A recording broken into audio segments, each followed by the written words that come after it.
One of the most straightforward and useful definitions of racism that I ever heard was racism is any attempt to try to structure the world by race. That's it. And you can extend that definition out to say that classism is trying to structure the world by class, and sexism is trying to structure the world by sex. And I really like this definition because it accounts for the fact that when people use the word sexism, classism, racism, they can be using it to mean something that is formal and in law, and they can be using it to mean something that's informal and in culture.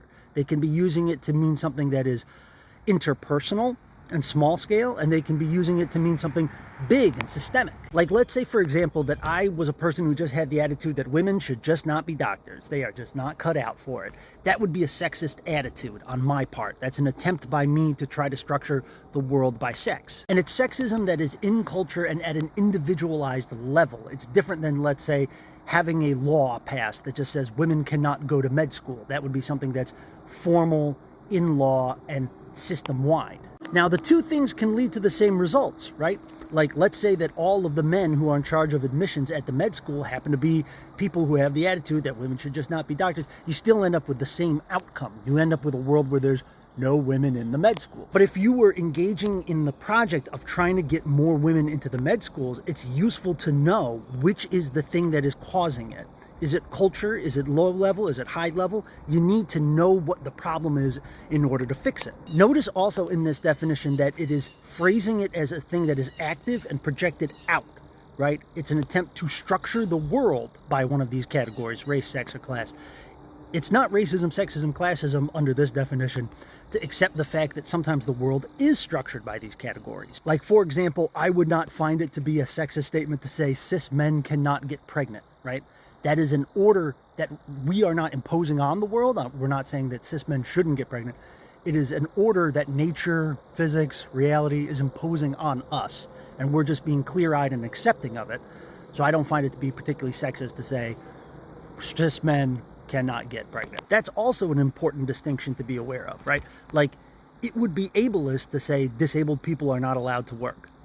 I don't think it would be ableist, however, to say blind folks cannot be truck drivers, right? Because that's not imposing an order on the world. It's accepting and being clear-eyed about an order that is kind of out of our control, that circumstance has already imposed on us. So that's where the debate and the discussion lies. Like, how many of these orders and categories and structures and hierarchies are just there in nature and we can't do anything about it versus ones that, like, we have created and are trying to impose on the world, whether or not that ordering is really there or not. A lot of people are resistant to this definition that racism is any attempt to try to force an order onto the world that's based off of race.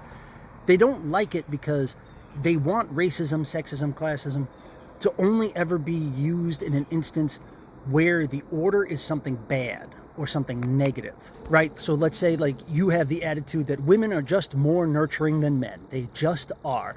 I would call that a sexist attitude. You are trying to impose an order on the world that may or may not be there, that's based entirely off of a person's sex. I would call that sexist. You might not like that, though, because it's meant to be a nice sentiment. You're meaning it as like a positive order or a positive kind of attitude toward the female sex. So that's fine. If you don't want to call that sexist, that's fine. But we still have to call that a problem. That's still an issue, to try to impose an order on the world that is not natural in the world, right? Because you're going to paint yourself in these weird corners where, like, for example, you might let a bad father off the hook. Of course he doesn't want to talk to his kids. He's a man. He's not as nurturing.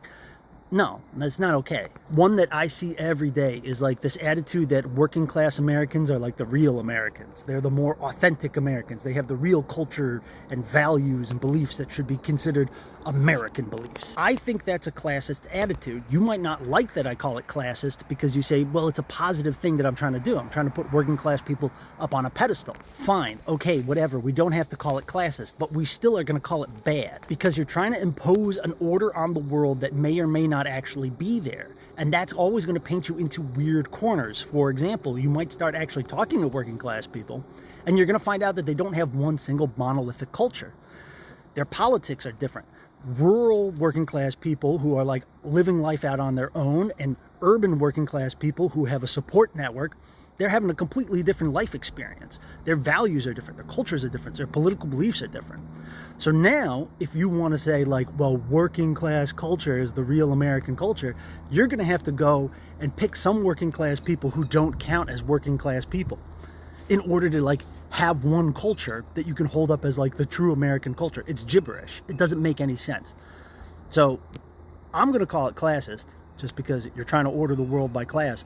But even if you don't want to call it classist, it's still a problem. It's still bad. You shouldn't do it. And it's going to put you in these weird, illogical, irrational positions over and over and over again.